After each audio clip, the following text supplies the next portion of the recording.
অনেকেই বলতেছেন যে বাংলাদেশ খেলছে, সেই খেলছে, ভালো খেলছে। পুরো 90 মিনিট খেলা দেখছি। আমি কোনো সময় ফুটবল খেলা দেখি না, সবসময় ক্রিকেট পছন্দ করি, ক্রিকেট দেখি। 90 মিনিট খেলা দেখে এইটাই বুঝলাম যে বল আরেকজনের মাথায়, তার থেকে না হইলে অনেক উপরে সে লাভ দিতেছে, বলটা গোল, মানে পায়ের সামনে এলে শ্যুট মারতেছে, আন্তাজি শ্যুট। তার কি প্লেয়ার সামনে আছে নাকি নাই, কোনো ইয়া নাই, মারার কাম মারতেছে। এত পরিমাণে ভুল পাস কেউ করে, 100 রুপে ভুল পাস হইব।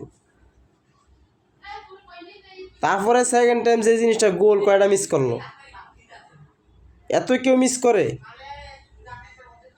আপনারা শিখতে শিখতে বুড়ে দিতেছেন গা, প্রজন্মের পর প্রজন্ম চলে যেতেছে, এখন আপনাকে শিখাই শেষ হয় না। এক ফাহমিদুল স্যারাটা অচল করে থিয়ে দিলেন। এই হচ্ছে বাংলাদেশের লেগা সিন্ডিকেটের একটা ফলাফল। সিন্ডিকেট হটান, দেশ বাঁচান, ফুটবল বাঁচান। দেশ বাঁচবো, ফুটবলও বাঁচবো, সিন্ডিকেটটাকে হটান।